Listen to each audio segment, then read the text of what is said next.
Sesi mengaji, belajar Islam lebih dekat.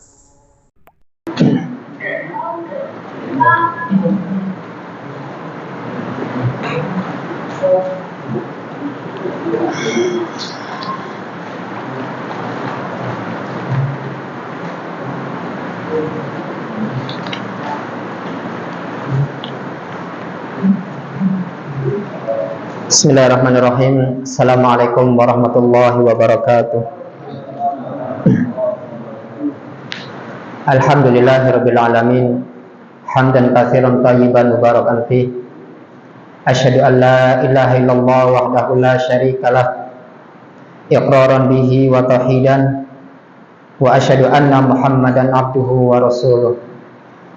Allahumma shalli wa sallim ala nabiyyina Muhammad wa ala alihi wa ashabihi wa man tabi'ahum bi ihsanin ila yaumiddin wa sallama tasliman katsira amma ba'du. Jamaah kaum muslimin wal muslimat rahimani wa rahimakumullah, kembali kita mengucapkan segala puji bagi Allah Subhanahu wa taala, bersyukur kepada Allah karena kita alhamdulillah masih dipertemukan, masih bisa duduk di tempat ini, masih bisa menghadiri kajian ilmu, majelis ilmu, dan ini adalah nikmat yang paling besar dari Allah Subhanahu wa taala. Tidak setiap orang diberikan oleh Allah Subhanahu wa taala kenikmatan untuk bisa mempelajari agama.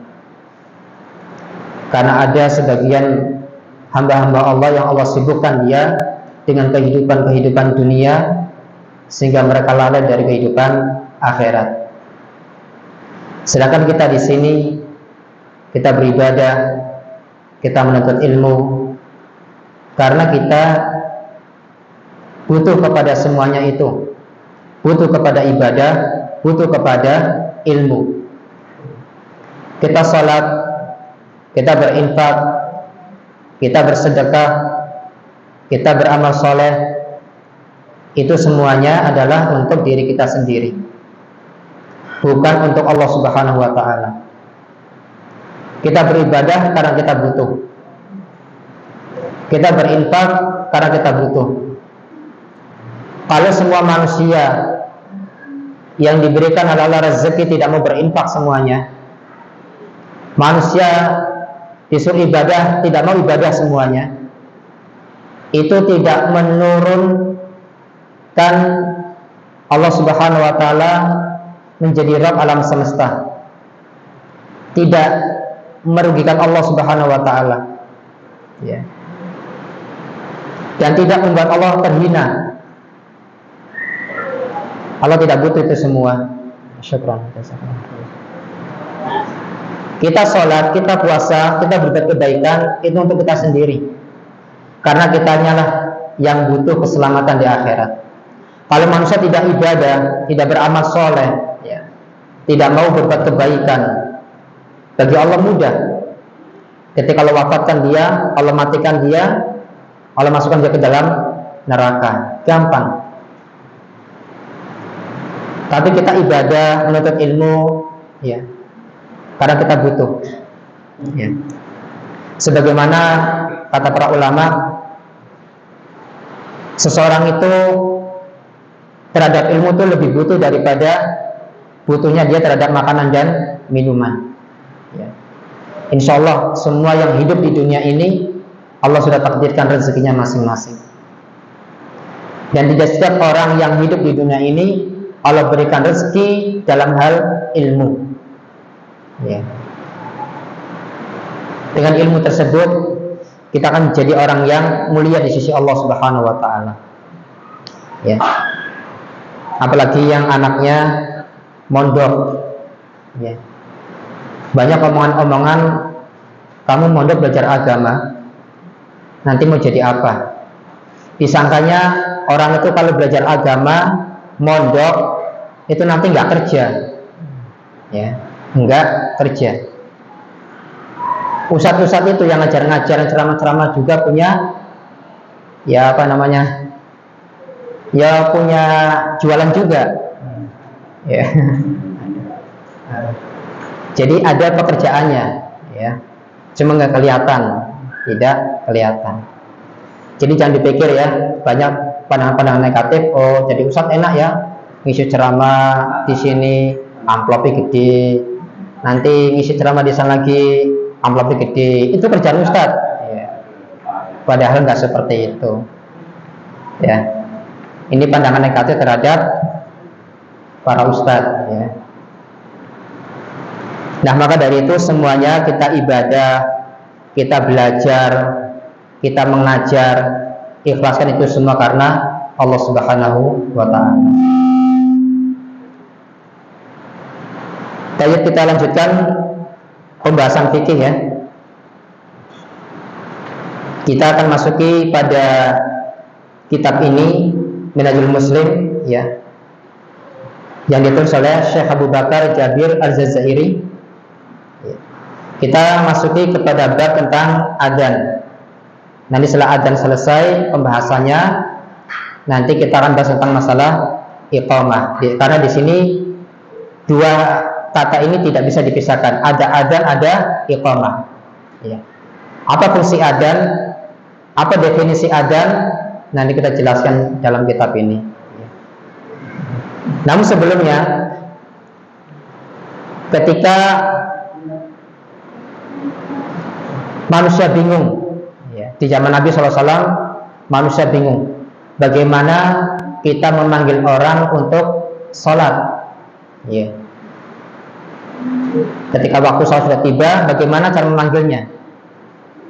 Di antara para sahabat banyak usulan-usulan. Ada sahabat yang mengusulkan, ya Rasulullah, gimana kalau kita menyalakan api yang besar, pertanda untuk memanggil orang untuk sholat. Rasulullah tidak menyetujuinya karena takut menyerupai dengan orang-orang penyembah api, yaitu apa? Majusi. Karena Majusi mereka menyembah api. Jadi api yang ada pada mereka itu tidak padam. Kalau mau padam, dihidupkan kembali. Kemudian ada yang mengusulkan, gimana kalau kita membunyikan lonceng, ya, lonceng. Kalau sekarang bukan lonceng, lonceng untuk manggil orang, ya. Rasulullah tidak menyetujuinya, karena itu perbuatan menyerupai orang-orang Nasrani. Gimana kalau kita membunyikan trompet, ya. Ini secara adzan ya. Jadi ada usulan-usulan. Jadi kalau kita mau mengusulkanku, kita mengusulkan kepada orang yang berilmu. Jadi dia bisa memilah-memilih mana yang baik, mana yang buruk. Rasulullah pun tidak menyetujuinya, karena itu menyerupai orang-orang Yahudi. Jadi kalau menyalakan api menyerupai orang Majusi, kalau lonceng menyerupai orang Nasrani, kalau trompet menyerupai orang-orang Yahudi. Ya. Ya. Dan trompet ini ditiup pada malam tahun baru ya. Coba yang meniup trompet malaikat ya, hancur sudah. Ya. Biasanya di akhir-akhir tahun atau di awal tahun itu banyak sekali Allah berikan bencana dan gempa. Ya. Rasulullah Shallallahu Alaihi Wasallam tidak menerima saran mereka semua. Ya. Kemudian ada dua sahabat yang dia itu bermimpi. Yang pertama Umar bin Khattab, yang keduanya ada yang tahu nggak? Saya lupa namanya. Saya lupa. Ya. Jadi ada dua. Ya.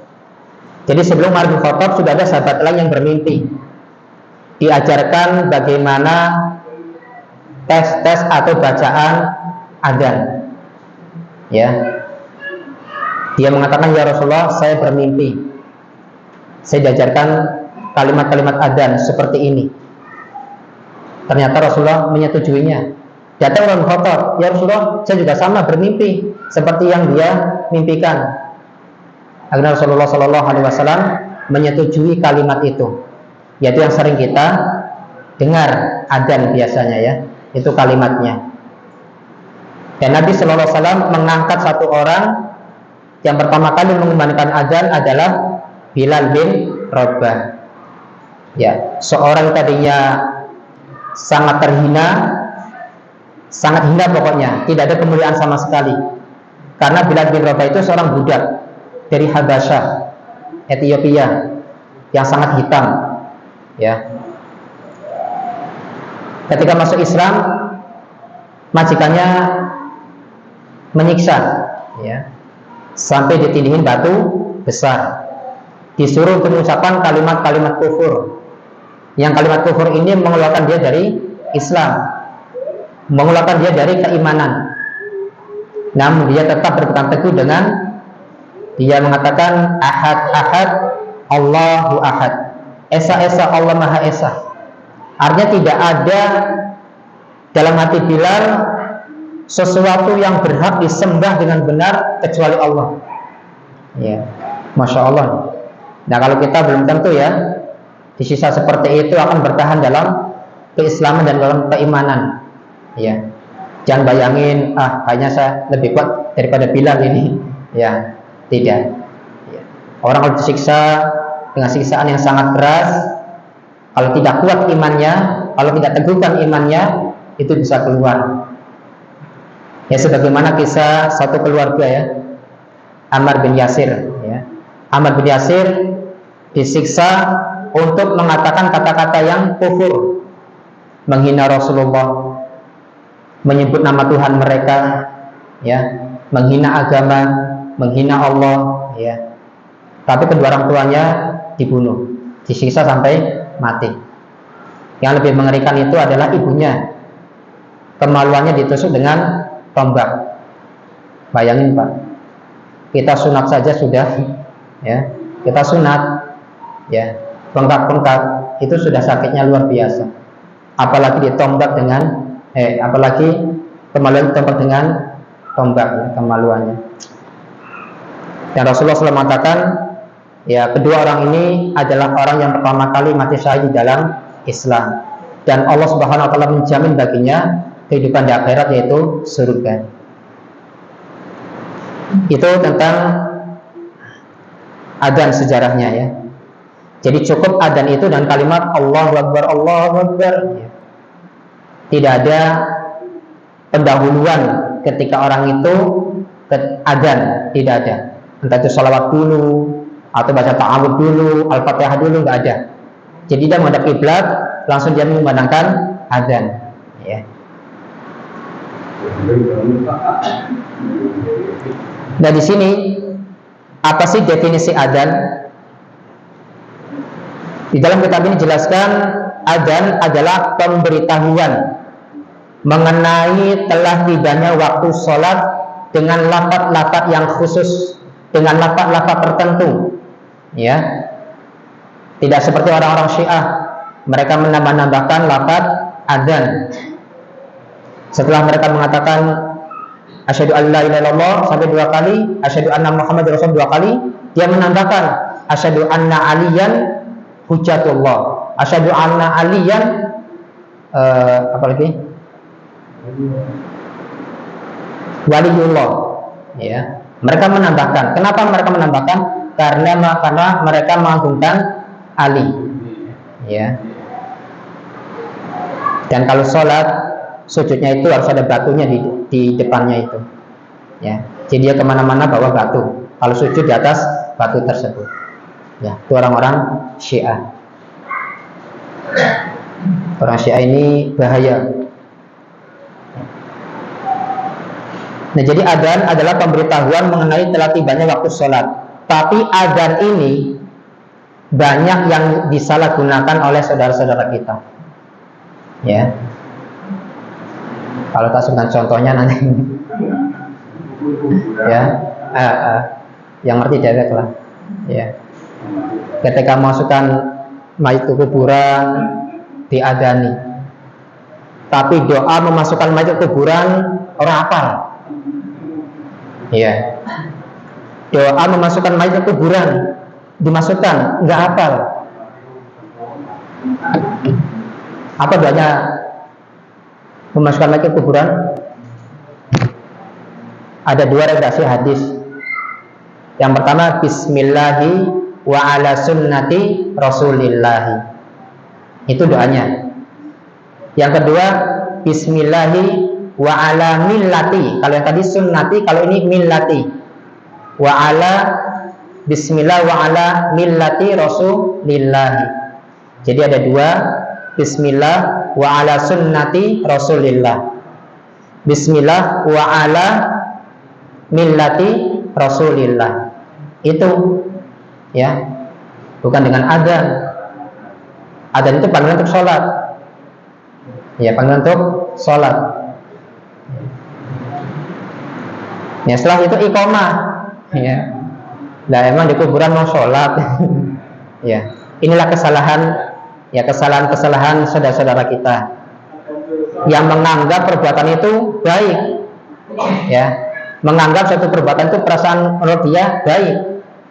Tapi kalau Rasulullah tidak mengajarkan, tidak mencontohkan, dan para sahabat pun tidak melakukannya, ya, sampai 4 khalifah pun tidak melaksanakannya, ya sudah, jangan dilaksanakan. Karena kita itu dalam menjalankan sunnah ada 5 orang yang kita ikuti sunnahnya. Yang pertama Rasulullah SAW dan keempat khalifah ini. Karena Rasul mengatakan, "Fa'alaikum bisunnati wa sunnatil khulafa'ir rasyidin al-mahdiyyin." Karena hadisnya seperti itu. Ya, berpegang teguh kepada sunnahku, maksudnya sunnah Rasulullah, dan sunnah khulafa' ar-rasyidin yang 4 ini. Jadi apa yang mereka lakukan, ya, itu adalah sunnah yang Nabi suruh untuk mengikutinya, bukan perbuatan bid'ah, bukan. Ya, ikuti sunnahnya. Nah, ini penting. Ya. Jadi lafaz adzan ini kadang disalahgunakan pada kondisi-kondisi tertentu. Ya. Jadi adzan itu adalah pemberitahuan mengenai telah tibanya waktu sholat, bukan digunakan untuk yang lain. Ya. Kemudian yang kedua, nanti kita sebutkan di sini ada persyaratan menjadi muadzin. Ya. Nah, muadzin itu syaratnya apa? Yang kedua tentang hukum adzan. Jadi adzan itu dikumandangkan oleh satu orang muslim, dia laki-laki, dia balik, ya, atau tamyiz, ya. Jadi satu muslim, satu orang laki-laki, ya, dia balik, tamyiz, ya. Tamyiz itu bisa membedakan mana baik mana buruk. Ini nanti dijelaskan dalam kitab ini insyaallah. Adzan itu hukumnya adalah wajib kifayah. Ya, wajib kifayah. Wajib kifayah. Jadi adzan termasuk salah satu wajib kifayah. Kewajiban yang jika dilakukan oleh sebagian orang, maka itu dianggap cukup serta dihukumi gugur dari yang lainnya. Jadi satu orang adzan, gugurlah yang lainnya, enggak usah adzan. Ya. Jadi bukan satu orang adzan, udah selesai, nanti gantian saya adzan, enggak. Ya. Dan tidak boleh 2 orang bersamaan adzan. Jadi 2 orang adzan, enggak boleh, cukup 1 orang aja. Dan tidak dibolehkan bagi perempuan untuk adzan. Ya, perempuan enggak boleh untuk adzan. Coba kalau perempuan adzan, Allahu Akbar, ya, gitu. Ya. Wah, suara siapa nih? Suaranya Fatimah ini. Ya. Nggak boleh. Kenapa? Dengan suaranya yang mendayu-dayu, bikin terfitnah para laki-laki. Nggak boleh. Jadi tidak boleh bagi seorang laki-laki, perempuan untuk adzan. Ya. Nah, jadi apa tadi hukumnya? Wajib kifayah. Kewajiban yang jika dilakukan oleh sebagian orang, maka hal itu dianggap cukup serta dihukumi gugur bagi yang lainnya, bagi penduduk satu kota atau suatu desa. Ya. Adzan ini dikumandangkan kalau sudah tiba waktu sholat. Kalau misalkan zuhur jam 12, adzannya itu jam setengah 12, maka adzannya nggak sah. Ya, adzannya tidak sah. Ada nggak yang adzan 2 kali? Ada ya, di hari Jumat. Ya. Adzan di hari Jumat 2 kali. Karena di zaman Utsman bin Affan adzan itu 2 kali, tapi jaraknya nggak berdekatan, jauh, 1 jam sebelum masuk waktu Jumatan, maksudnya sholat. Jadi misalkan kalau Jumatan dimulai jam 12, adzannya itu jam 11. Adzan pertama ini dikumandangkan untuk memberitahu orang bahwasanya nanti sholat Jumatan akan segera sebentar lagi tiba. Nah, prakteknya sekarang jijiran, paling jedanya itu berapa menit ya. Dan mereka ada beranggapan adanya sholat qobliyah Jum'ah. Yang ada itu adalah sholat tahiyatul masjid. Kalau mau dia masuk masjid, sholat tahiyatul masjid. Kalau pengen sholat lagi, sholat sunnah, itu bukan qobliyah, tapi sholat sunnah mutlak. Jadi ada mutlak, ada muqayyad. Kalau mutlak tidak terkait waktu dan tempat, kalau muqayyad itu terkait waktu dan tempat. Jadi kalau mutlak itu terserah, mau dilakukan di pagi hari, siang hari, sore hari, malam hari, terserah. Itu sholat sunnah mutlak, tidak terkait waktunya. Ya, tidak terkait, silahkan.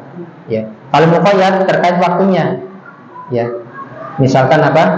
Salat duha, salat tahajud, ya, ada waktu-waktunya. Ya. Ini salat sunnah mutlak. Ya.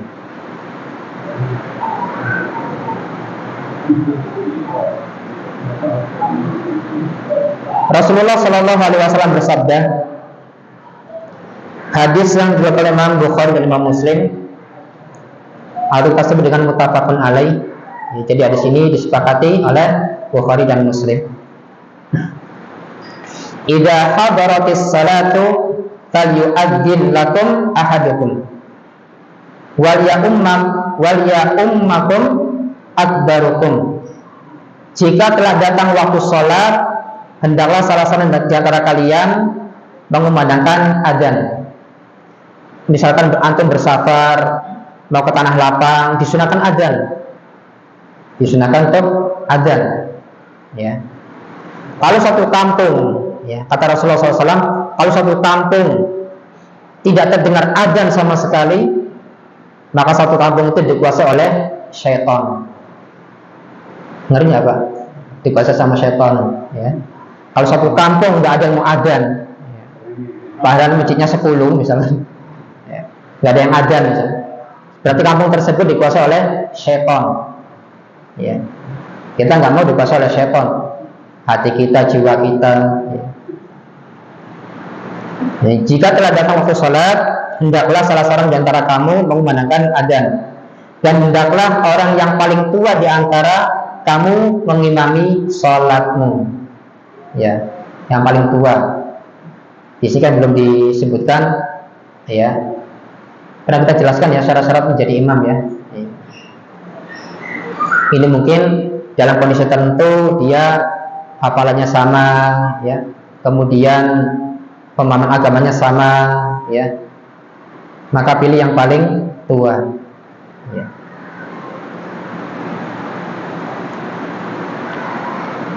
Kemudian kata Syekh di sini menyebutkan bagi orang yang sedang bepergian dan berada di padang pasir, di tanah lapang, itu disunahkan mengumandangkan adzan pada waktu sholat itu datang.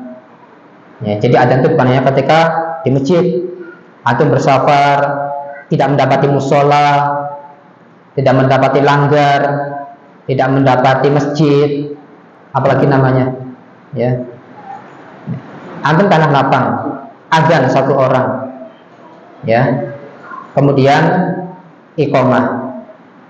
Karena iqamah itu menandakan bahasanya waktu sholat akan ditegakkan, ya. Ada orang yang marah, Pak. Omate ora krungu. Omate ora krungu, malah dimarahi. Lah tadi sudah azan berkali-kali dipanggil, kamu ngapain? Ya. Dari mulai Allahu Akbar sampai asyhadu alla ilaha illallah 2 kali, asyhadu anna Muhammad 2 kali, hayya shalah 2 kali, hayya falak 2 kali, ya kan? Nah, kamu di mana nyantai-nyantai? Ya. Pas sudah masuk masjid lah udah salam. Iya. Iya. Tiba-tiba lah lagi sholat, nggak kedengeran qomat, malah dimarahi ya muadzinnya. Nah tadi adzan tuh kenceng, ya kan? Rumahmu tuh di depan, ya. Nah maka dari itu ketika adzan berkumandang bersegera, ya kita bersegera, jangan santai-santai, ambil air wudhu, kemudian kita bersegera mengajak anak-anak kita untuk pergi ke masjid.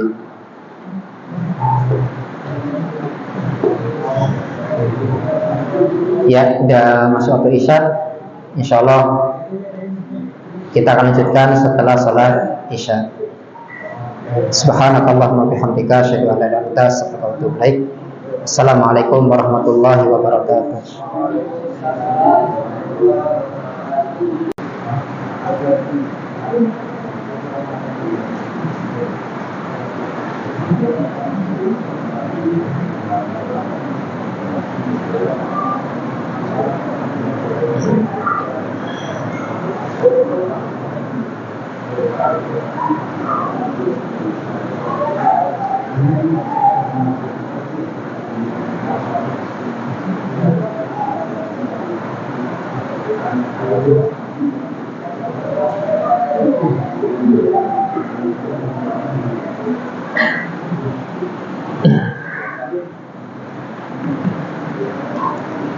Bismillahirrahmanirrahim. Assalamualaikum warahmatullahi wabarakatuh. Alhamdulillahirabbil alamin, wassalatu wassalamu ala Rasulillah wa ala alihi wa ashabihi wa man tabi'ahu bisanin ila yaumiddin. Amma ba'd. Ya, kita lanjutkan tentang pembahasan adzan. Ya.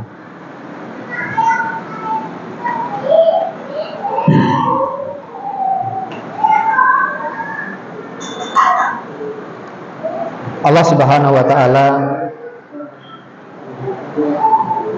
telah menjadikan agama Islam ini agama yang sempurna dari segala sisi. Dalam masalah ibadah, Allah Subhanahu wa taala telah mengaturnya. Dan Allah Subhanahu wa taala mengetahui apa yang terbaik buat hambanya. Dan Allah Subhanahu wa taala telah memberikan petunjuk kepada manusia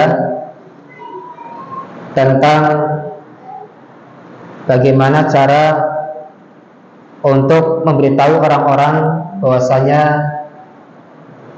waktu salat sudah tiba. Dan Allah Subhanahu wa taala pun sudah menjelaskan dalam Al-Qur'an tentang agama kita ini. Dalam surah Al-Maidah ayat 3. Al-yawma akmaltu lakum dinakum wa atmamtu 'alaikum ni'mati wa raditu lakumul Islam madina. Pada hari ini telah kusempurnakan bagi kalian agama kalian, dan telah kecukupan nikmatku atas kalian, dan telah kuridhoi Islam itu menjadi agama bagi kalian. Jadi sudah sempurna, tidak usah ada penambahan ataupun pengurangan di dalam agama. Sudah sempurna, tinggal kita menjalankannya saja. Apa yang diperintahkan kita kerjakan, yang kita larang kita tinggalkan. Ya. Kalau menganggap agama ini belum sempurna, berarti orang itu telah mendustakan Nabi Shallallahu Alaihi Wasallam, menuduh Rasulullah dengan tuduhan khianat, masih ada ajaran agama yang belum diajarkan.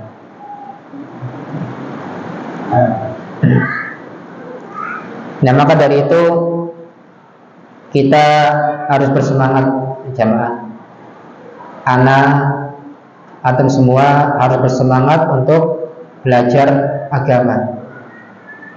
Kita harus merelakan waktu kita, merelakan tenaga kita, merelakan harta kita untuk belajar. Karena semua yang kita lakukan, tenaga kita, pikiran kita, harta kita, waktu kita, ketika kita gunakan untuk belajar agama, itu menjadi bernilai pahala. Daripada orang yang punya fisik yang kuat tapi digunakan untuk kemaksiatan, punya mata yang sehat digunakan untuk kemaksiatan, punya tangan yang sehat digunakan untuk kemaksiatan, ya, maka ini berbahaya. Nah, di sini beliau mengatakan kepada kita bahwasanya bagi orang yang bersafar, bepergian, dan dia mendapati ketika waktu sholat itu berada di padang pasir atau tidak mendapati masjid, dan dia turun, ya, atau berjalan di waktu sholat, dia mencari tanah untuk menegakkan sholat di situ, maka disunahkan untuk mengumandangkan adzan di antara kalian, ya. Dan di sini beliau juga membawakan sabda Rasulullah Sallallahu Alaihi Wasallam, hadis yang diriwayatkan Imam Al-Bukhari, ya. Fa idza kunta fi ghanamika au badiyatika fa'adzanta bis-salati farfa' sautaka bin nida'i fa innahu la yasma'u mada sautil mu'adzini jinnun wala insun wala syai'un illa syahidalahu yaumal qiyamah. Kata Nabi Shallallahu Alaihi Wasallam, jika kamu sedang menggembala kambingmu, fa idza kunta fi ghanamika, ya, ghanam itu kan kambing, ya. Jika kamu sedang menggembalakan kambingmu, au badiyatika, atau berada di padang pasirmu, fa'adzanta bis-sholati, hendaklah kamu mengumandangkan adzan salat saat waktu salat telah tiba.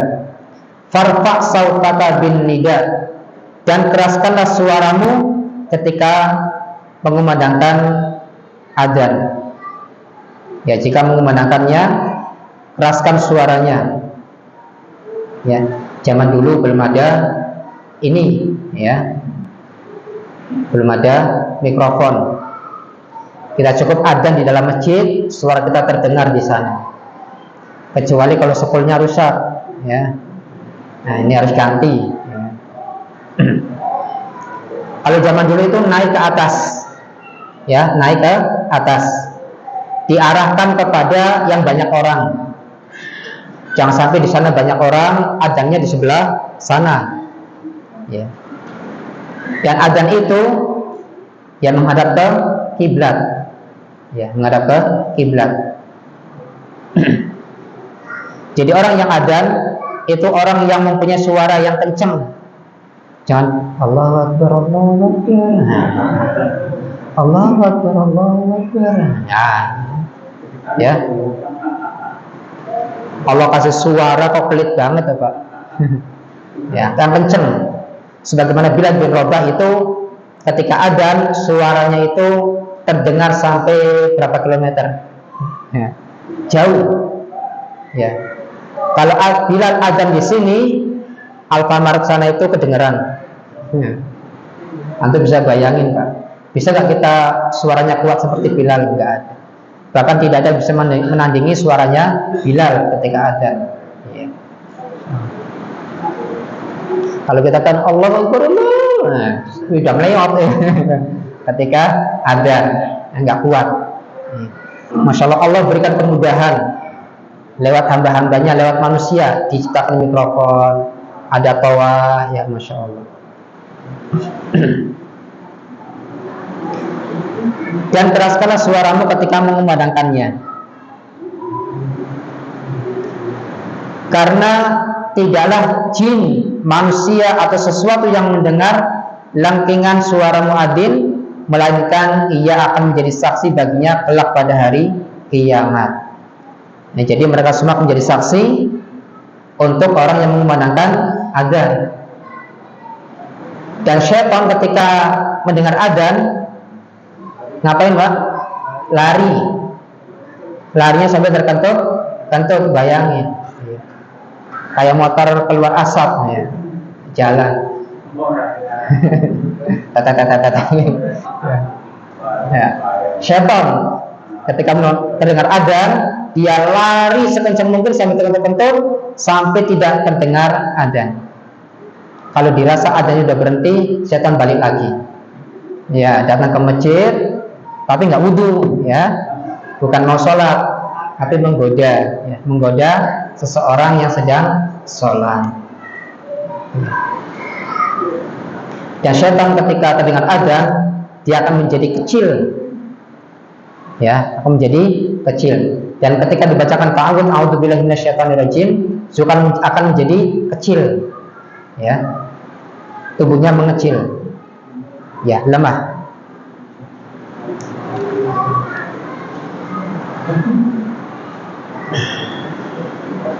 Biasa 8, Pak? Ya? Cukup? Cukup, lanjut.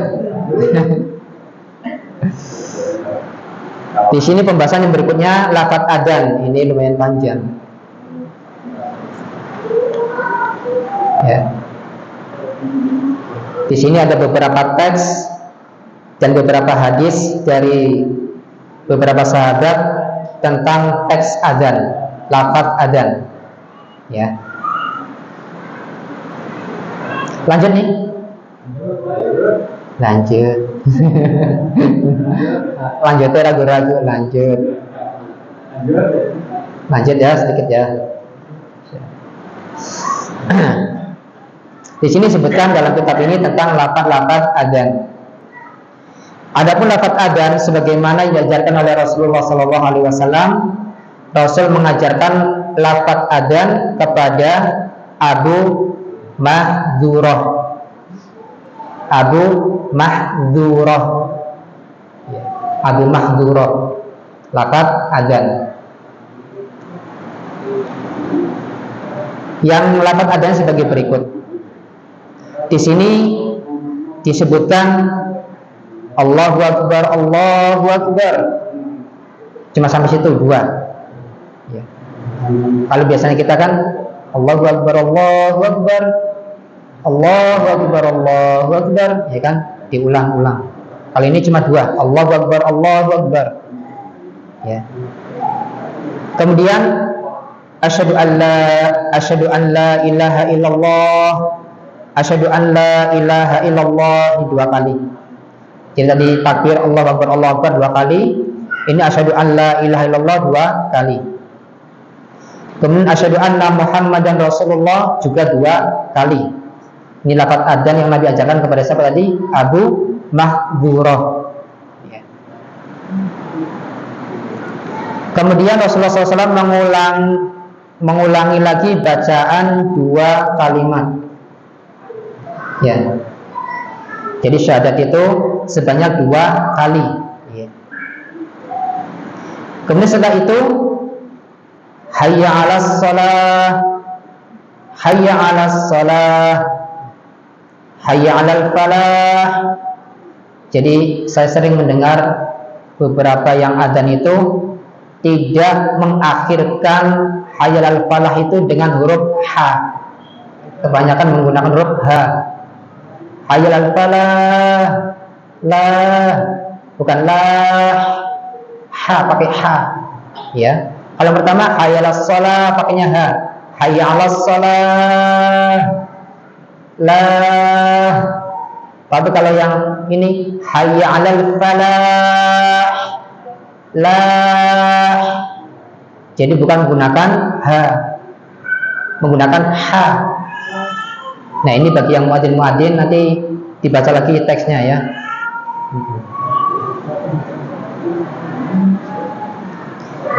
Sedangkan dalam lafaz adzan subuh, Nabi Shallallahu Alaihi Wasallam menambahkan beberapa kalimat yang sering kita dengar, as-salatu khairum minan naum.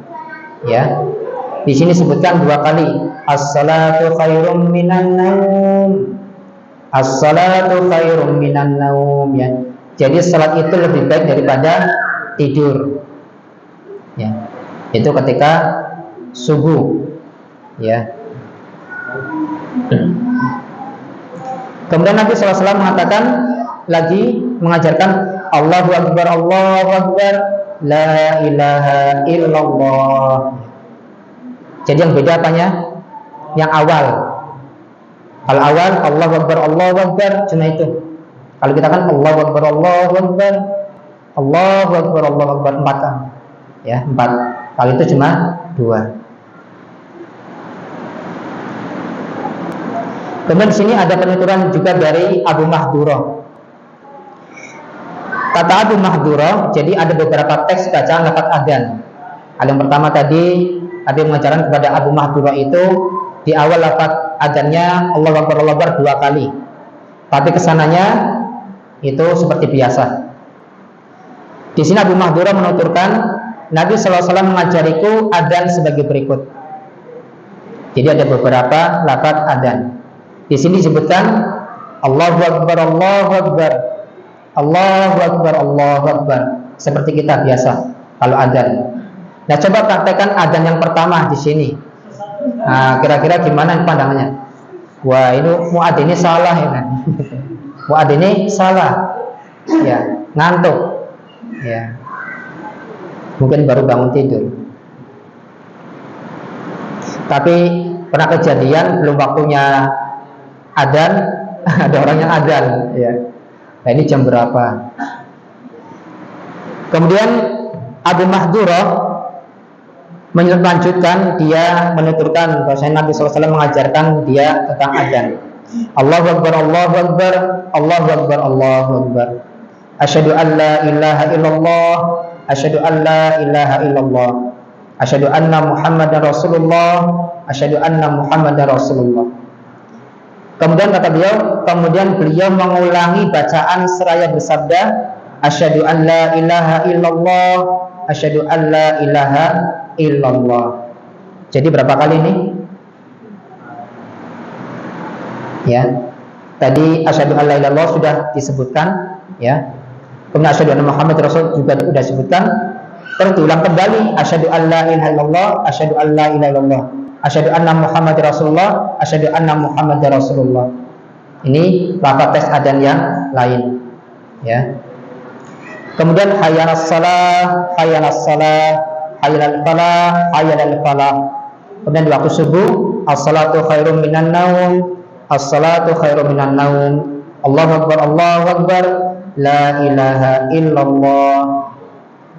Jadi ada beberapa teks lafaz adzan. Juga adzan yang biasa kita adzan itu juga diperbolehkan, ya. Jadi takbirnya adzannya 4 kali, Allahu Akbar, Allahu Akbar, Allahu Akbar, Allahu Akbar, dan kesananya sampai yang seperti biasa kita adzan. Sebenarnya teks-teks lafaz adzan itu banyak, ya, dalam hadis-hadis yang lain. Cuma di sini cuma dengan 2.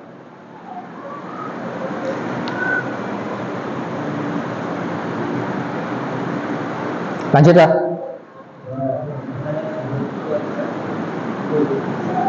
Lanjut sedikit ya. Nanti untuk pertemuan berikutnya kita akan bahas tentang masalah iqamah. Ya. Nah, di sini saya bacakan saja, ya. Yang berikutnya persyaratan muadzin. Ya. Sebaiknya muadzin itu adalah orang yang jujur. Ya, orang yang jujur. Jangan sampai muadzin itu adzan 5 waktu tapi suka berdusta, suka bohong. Dia orang jujur. Kemudian suara itu lantang, keras. Dan dia harus mengetahui tentang waktu-waktu sholat. Jadi muadzin harus mengetahui tentang waktu-waktu sholat. Sekarang ya sudah ada jam-jam digital, ya. Itu yang membantu tentang dapatnya waktu-waktu sholat. Nah, saat mengumandangkan adzan. Nah, hendaklah ia mengumandangkannya dari tempat yang tinggi seperti menara atau yang lainnya. Ya, tempat yang tinggi. Kalau nggak ada menara, gedung yang tinggi. Ya, dia naik ke atas. Biar nanti apa? Tujuannya orang-orang mendengar suara adzannya. Kalau adzannya di dalam, orang-orang tidak bisa mendengar suara adzan. Hendaklah ia memasukkan kedua telunjuknya pada lubang kedua telinganya, ya, sambil menoleh ke samping kanan dan ke samping kiri. Ketika dia, jadi ini ya begini, ya, yang biasa kita lakukan. Jari telunjuknya dimasukkan ke dalam dua lubang telinga. Saya pernah baca hikmah daripada dimasukkannya itu biar suaranya itu kencang, suaranya kencang. Ya. Dan ketika hayya 'alas shalah menoleh ke kanan, ketika hayya 'alal falah menoleh ke kiri. Ya. Walaupun ada, saya pernah dengar pendapat tidak usah lagi untuk menoleh ke kanan, menoleh ke kiri. Kenapa? Karena sudah ada pengeras suara. Sudah ada pengeras suara. Kalau dulu kan nggak ada pengeras suara, biar hayya 'alas shalah, biar orang sana sampai sana tahu. Hayya 'alal falah.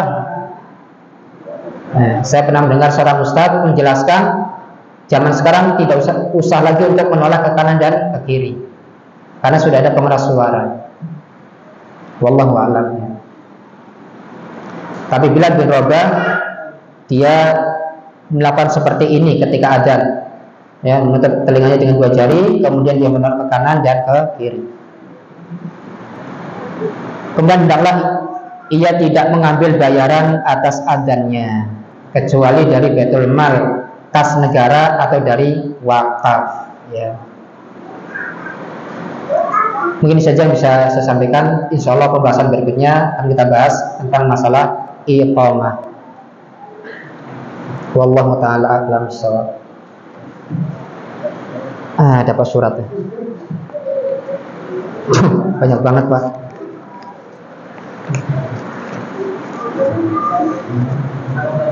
Oh ya. Waalaikumsalam warahmatullahi wabarakatuh.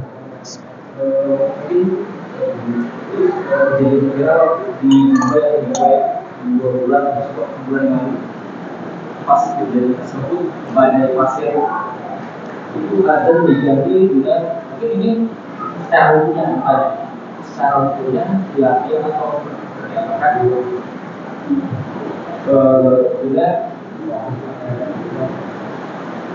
masalah masih dia juga solusi itu jadi apa di rumahmu. Sallu fi rihalikum atau sallu fi buyutikum. Ya. Itu secara Iya. Memang kalau setahu ana, memang Nabi Shallallahu Alaihi Wasallam, ya, wallahu alam ya, itu memang ketika terjadi sesuatu, ya, yang orang itu susah untuk datang ke masjid, maka dia diperintahkan untuk sholat di rumah-rumah mereka. Memang tidak apa-apa, ya. Pada satu kejadian apa, kemudian dengan lafaz sallu fi buyutikum, sallu fi buyutikum, salatlah di rumah-rumah kalian. Dalam kondisi-kondisi tertentu, ketika itu ada lafaz seperti ini, maka dia ketika berat, ada suatu kejadian yang tidak bisa sampai, dia tidak bisa datang ke masjid karena suatu hal, maka boleh dia untuk sholat di rumahnya. Ya, boleh sholat untuk di rumahnya, tidak apa-apa. Itu setahu saya. Jadi boleh dalam suatu kondisi seorang muadzin ketika menunaikan adzan karena ada suatu kejadian, dia menambahkan lafaz sallu fi buyutikum. Buyut itu kan artinya rumah-rumah. Kalau di sini kan di atasnya enggak, buyut, ya. Ya, buyut, ya. Jadi baitun itu artinya rumah, satu rumah. Kalau buyutun itu banyak rumah, jamak. Nah, di sini kenapa dinamakan buyut? Karena mbahnya itu lebih dari satu. Ya. buyut. Ya. Jadi boleh kondisi tertentu dia menambahkan sallu fi buyutikum, tidak masalah. Itu setahu anak, wallahu a'lam. Kondisi di Indonesia yang nggak bisa. Ya. Awalnya nanti juga. Nah, atau misalkan hujan deras, misalkan, kemudian terjadi apalah gitu, orang itu membahayakan kalau dia keluar rumah menuju ke masjid, misalkan, ya, maka ditambahkan sallu fi buyutikum.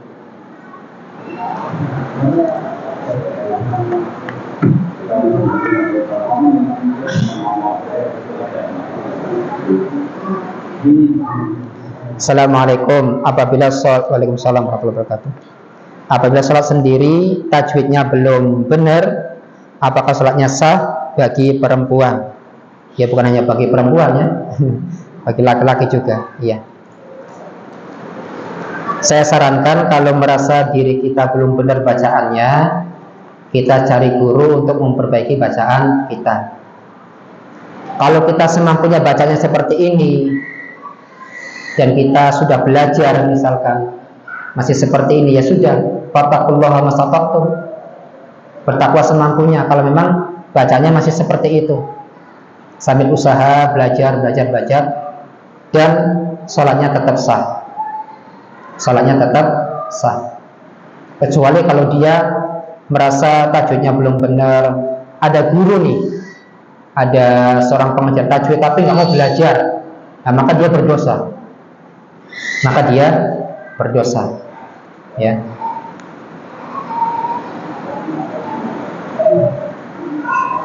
Ya, saran anak cari pengajar ya yang bisa memperbaiki bacaan kita. Kalau memang masih seperti itu bacaannya, ya sudah, itu di luar kemampuan kita, sambil kita perbaiki dan salatnya sah.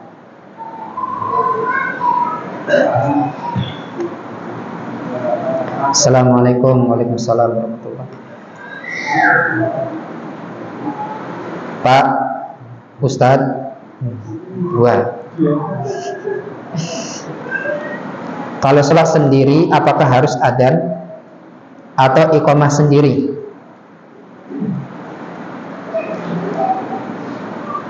Ini laki-laki atau perempuan? Akhwat, nggak usah. Ya, nggak usah bagi seorang perempuan ya untuk adzan iqamah sendiri, nggak usah. Karena sudah diwakilkan sama masjid ketika adzan. Kalau dia di rumah mau iqamah, ya nggak apa-apa iqamah. Karena dia mau menegakkan sholat. Ya, kalau adzan sudah diwakilkan. Ya.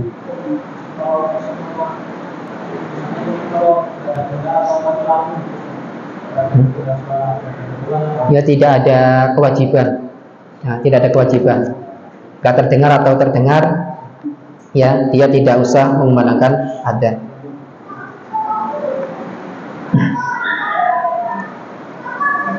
Hewan kurban minimal umur berapa dan harga berapa? Oke.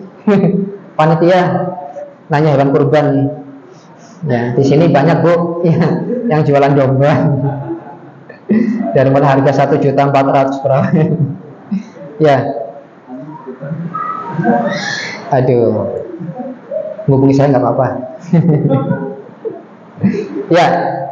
Hewan kurban itu minimal, kalau unta itu umurnya berapa tahun? 5 tahun. Kalau sapi 2 tahun. Kalau kambing 1 tahun. Kalau domba 6 bulan. Jazaan ya. Itu minimal usia hewan kurban. Dan ini juga berlaku untuk hewan akikah. Ya, yang memenuhi syarat. Sapi onta 5 tahun umurnya, sapi 2 tahun, kambing 1 tahun, domba 6 bulan. Ya, harganya beda-beda. Bercanda, tapi serius. Itu minimal hewan kurban umurnya ya. Adapun harganya, ya tanya saya yang jualnya, tanya sama penjualnya. Kalau ada penjual unta, tanya unta harganya berapa? Berapa Pak unta? 100 juta. Walah pingsan. Ya, nggak jadi Pak, nggak jadi. Sapi berapa? 16 juta, 17 juta, bahkan sampai 30 juta, bahkan lebih. Ya, saya tanya, jangan tanya ke saya, ini nggak tepat. Nanya harga. Ya. Nanti tak japri ya, tak kasih harganya nanti. Ya, ya semoga yang mau berkurban Allah mudahkan ya.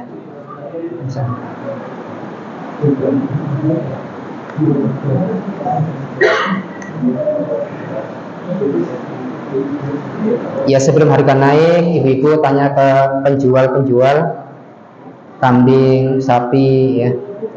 Dan kurban itu dengan 3 jenis ya. Dengan 3 jenis, tidak boleh yang lain. Harus dia onta, sapi, kambing, masuk juga domba. Ya, padahal ada ulama yang berpendapat masuk kerbau, karena kerbau dikiaskan dengan sapi. Ya.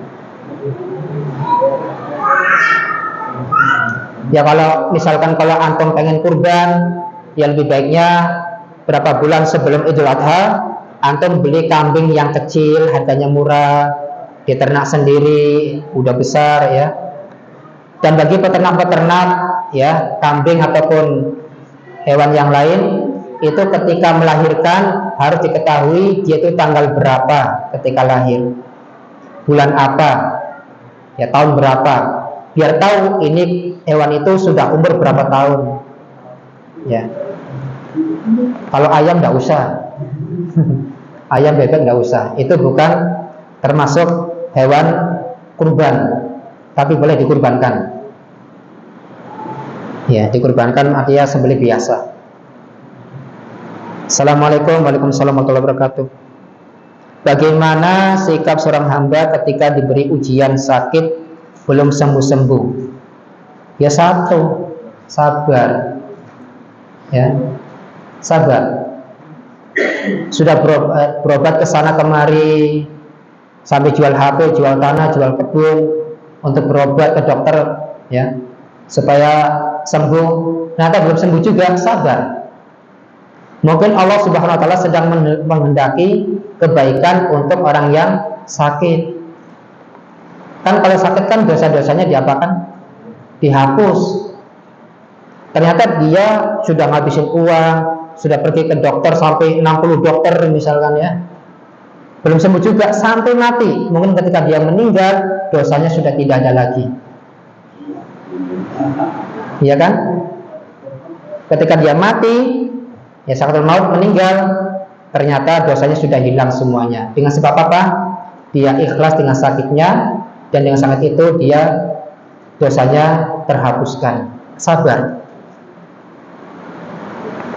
Nah ibu ini dikasih sakit udah berapa tahun? Ada nabi yang Allah berikan ujian sakit sampai 18 tahun. Siapa itu? Nabi Ayub.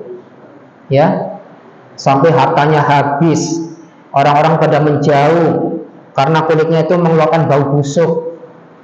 18 tahun. Antum punya anak berapa tahun usianya? Ya. 18 tahun. Itu nabi. Ya, itu nabi. Sekelas nabi loh. Orang yang dijamin masuk surga, dicintai oleh Allah, Allah berikan ujian sakit sampai 18 tahun. Lah kita bukan nabi, bukan rasul, sakit baru seminggu aja sudah ngeluh-ngeluh, ya. Pengen berobat ke sana instan sembuh, itu mah kebanyakan nonton TV. Sakit kepala, senut, oskadon, plong hilang dalam sekejap. Jadi kalau belum sembuh sakitnya, ya sabar. Allah sedang menghendaki kebaikan untuk orang yang sakit. Dan dengan sakit itu Allah Subhanahu wa taala akan meninggikan derajatnya. Pertama Allah tinggikan derajatnya. Yang kedua kalau dia ikhlas dengan sakitnya akan diberikan pahala. Dan yang ketiga Allah akan hapus dosa-dosanya. Enak enggak sebenarnya? Enak. Ini kalau ikhlas ya, menerima takdir dari Allah. Sabar Bu. Ya. Ini benar jadi panjang nih. Ini pernah terjadi di zaman Nabi Sallallahu Alaihi Wasallam. Ada seorang perempuan terkena penyakit ayan. Insya Allah udah pada tahu semua ya, penyakit ayan. Dia datang kepada Nabi, wahai Rasulullah, doakan kepada Allah agar saya disembuhkan dari penyakit. Agar disembuhkan dari penyakit. Kalau Rasul berdoa, Allah langsung kabulkan enggak? Bisa enggak? Bisa. Tapi Nabi menawarkan, kamu saya doakan kepada Allah kamu sembuh, atau kamu sabar dengan sakitmu tapi jaminannya surga. Nah kalau kita gimana nih? Wah, pokoknya pengen sembuh lah. Wis ora tahan ini, ya kan? Lalu seperti itu. Nah, dia memilih apa? Memilih bersabar dan masuk surga. Tapi perempuan ini minta sama Rasul, ya Rasul doakan, ketika suatu ketika penyakitku kambuh, auratku tidak terbuka. Allah menutup auratku ketika aku umat. Ya, akhirnya Rasulullah pun mendoakan. Ya, dan wanita ini masya Allah sabar sampai dia meninggal dengan penyakitnya itu. Allah berikan kabar gembira dengan surga. Nah, ibu yang sakit belum sembuh-sembuh sabar Bu. Mungkin ini sebab musabab dengan sakitnya itu ibu akan masuk ke dalam surga dengan mudah. Ya, semuanya. Ya. Wallahu a'lam. Terus yang kedua, sini masya Allah. Bagaimana ketika sholat membayangkan hutang-hutang? Waduh, hutang sana, hutang sini. Apakah sholatnya sah? Nah, sholat sah itu kalau memenuhi rukun dan syarat itu sah. Ya, selama dia memenuhi syarat dan rukunnya, sholat itu sah. Walaupun pikirannya kemana-mana, gambar-gambar, tidak khusyuk. Ya, tidak khusyuk. Tapi diusahakan senumpuk apapun hutangnya, ketika ibadah fokuskan diri dengan sholat, ingat Allah, ingat akhirat. Fokuskan. Masalah hutang tinggalkan dulu dari pikiran kita. Nah, setelah sholat baru berdoa kepada Allah. Ya Allah, saya punya hutang sama Mas Rian 500.000, sama Mas Mustafa 1 juta, ya, misalkan. Saya berdoa. Dan Nabi SAW mengajarkan 2 doa tentang masalah hutang.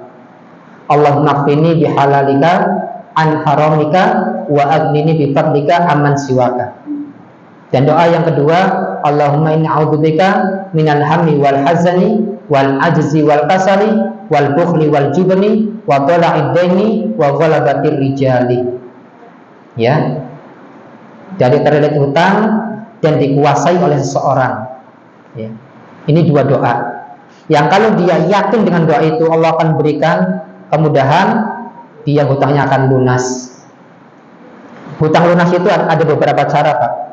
Bisa jadi orang yang punya hutang mengatakan hutangmu lunas. Mungkin dengan sebab doa kita. Kelihatannya kamu gak mampu bayar nih. Ya sudah, saya ikhlasin, kamu gak usah bayar. Mungkin itu dengan sebab doa kita. Atau bisa juga ada orang lain memberikan rezeki, ya kan? Kita hutangnya 1 juta, ada orang tiba-tiba ngasih, ini ada dari hamba Allah, pokoknya ada titipan lah buat kamu nih 5 juta. Ya, pokoknya saya menyampaikan amanah dari orang, katanya sih sahabat kamu 5 juta. Kan itu kemudian dari Allah. Alhamdulillah, 1 juta untuk bayar utang, 4 juta bisa buat bayar sekolah. Habis, ya. Yang nggak ada sisa, ya.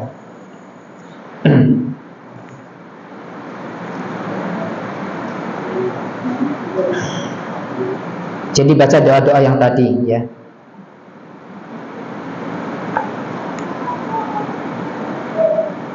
Atau bisa dengan doa yang tadi, Allah Subhanahu wa taala insyaallah akan Allah mudahkan seseorang untuk melunasi hutangnya. Siapa tahu rezekinya dilancarkan, kemudian dia sisipkan, ya, untuk menyicil hutang, ya kan. nyicil sehari dapat 200.000, ya 25.000 buat nyicil utang. Kadang Allah mudahkan rezekinya. Ya. Wallahu taala a'lam bishawab. Ya, mungkin ini yang bisa Anda sampaikan dan yang bisa Anda jawab. Mudah-mudahan ini bermanfaat untuk kita semuanya, dan semoga apa yang di sini terlihat hutang semuanya Allah mudahkan dalam melunasi hutangnya, dan yang sakit kalau pengen sembuh ya semoga Allah segera sembuhkan, dan semoga Allah Subhanahu wa taala menerima amal ibadah kita semuanya. Demikian Bapak Ibu yang saya sampaikan, semoga bermanfaat. Kita tutup dengan doa kafaratul majelis. Subhanakallahumma bihamdika asyhadu an la ilaha illa anta astaghfiruka wa atubu ilaik. Allahumma inna nas'alukal huda wat tuqa wal afaf wal ghina wa akhiru da'wana alhamdulillahirabbil alamin. Wassalamualaikum warahmatullahi wabarakatuh.